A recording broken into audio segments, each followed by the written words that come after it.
We've got a special one today with these deconstructed Big Mac bowls. It was a wonderful sight to open up my fridge and find these bad boys behind the door this week. They hit the spot every single time. Hamburger, cabbage, potatoes, and a lower calorie mac sauce on the side. Let me show you how it's done. Start by chopping 1/2 an onion or 100 grams into a small dice. I prefer to use a sweet onion here, but any kind will do just fine. Next, you're going to wash and cut 3 to 4 medium-sized potatoes or 750 grams worth into a medium dice. You can choose whatever shape you'd like for this really. If you wanted a French fry shape or wedges, those are both great options. I decided on the home fry style because I like to get a little piece of potato with every bite. Add those potatoes to a large bowl and add just under a tablespoon or 14 grams of oil and then salt and pepper to your liking. Toss those potatoes around in that bowl until the oil is distributed throughout the potatoes and the seasonings are evenly mixed in. The reason I used just under a tablespoon earlier is because I like to spray the sheet pan with just a bit of oil as well, and this will bring us to the full tablespoon amount. Spread your potatoes out on that sheet pan, try to get as much space between them as possible, and roast at 450 Fahrenheit or 232 degrees Celsius for 15 to 20 minutes. While those potatoes are in the oven cooking, you can begin to prepare your mac sauce. Start with 1/3 of a cup or 75 grams of plain non-fat Greek yogurt, 2 tablespoons or 28 grams of mayo, 1 tablespoon or 15 grams of sweet pickle relish, 1 tablespoon or 12 grams of ketchup, 1/2 teaspoon or 2 grams of vinegar, 1/2 teaspoon or 2 grams of onion powder, and then salt to taste. Give it a good stir until everything is well incorporated, and then divide it out into individual containers to store inside of your meal prep containers. I want to point out that you can cook all of the components of this meal at the same time on the stove and in the oven to help save time. Because I have to do it all on camera for this video, I had to do it one at a time, but you should start your beef and your cabbage while the potatoes are in the oven to make things go faster, and prepare the mac sauce while everything is cooking. After about 10 to 12 minutes, take the potatoes out of the oven and toss them around to get better browning on all sides. Return them back to the oven for 8 to 10 minutes or until they have browned to your liking. The air fryer is a great choice to cook these as well. For your cabbage, heat 1 teaspoon or 5 grams of oil in a large skillet over medium heat, and then add in 12 ounces or 340 grams of shredded cabbage. Once all the cabbage is in the pan, drizzle in a bit of water to help it steam and cook faster.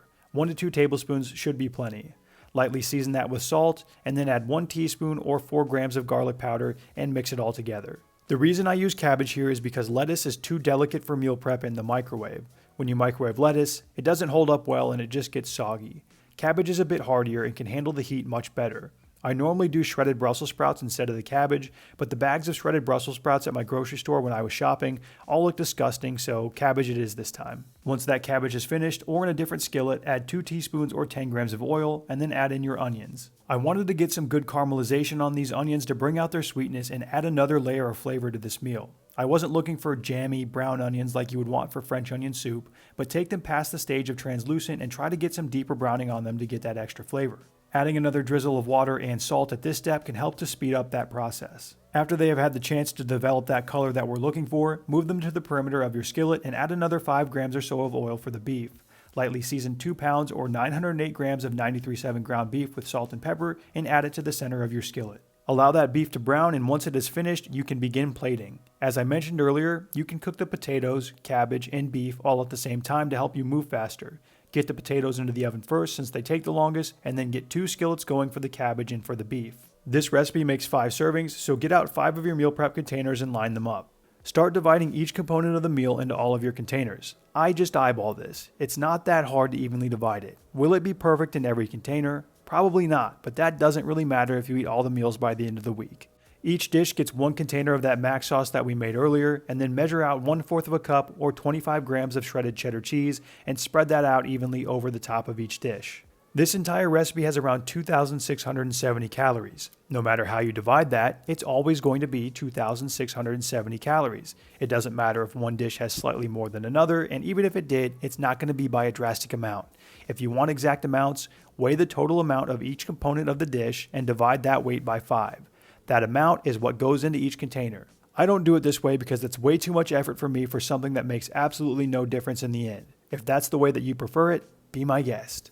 Each one of these deconstructed Big Mac bowls has about 541 calories and 44 grams of protein. Also, I didn't mention this earlier while it was happening in the video, but I like pickles, so I add a couple of dill pickle chips to the top of each dish. Once the meals have cooled, throw on the lids and move them into your fridge. They will keep in there for up to 5 days.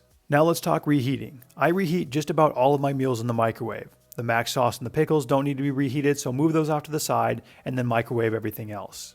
People will often ask me how to keep your potatoes crispy in the microwave with meal prep. The answer is you don't. If you want crispy potatoes, you would need to reheat them in the air fryer. That's just a part of meal prep. Even though they don't stay crispy, they're still potatoes and they still taste really good.